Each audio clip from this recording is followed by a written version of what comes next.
বাইকখনৰ আজি পেইণ্ট স্কিমটো চেঞ্জ কৰিম বুলি ভাবিছোঁ। ৰিমটো ইনাৰ ৰিমটো মানে কম দেখি মোৰ আমনিও লাগিলে।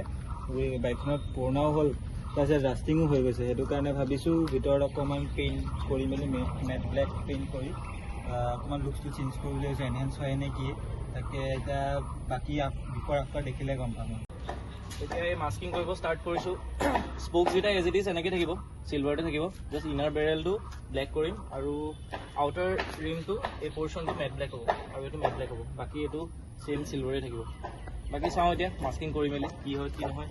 DIY কৰিম আৰু স্প্ৰে কেন আনিছোঁ, স্প্ৰে কেনটো দি মাৰি চাওঁ। বেয়া হ'লে হ'ব, ভাল হ'লেও হ'ব, দেখা যাওক কি হয়। চাওঁ চেষ্টা কৰি নিজে কৰি কেনেকুৱা লাগে।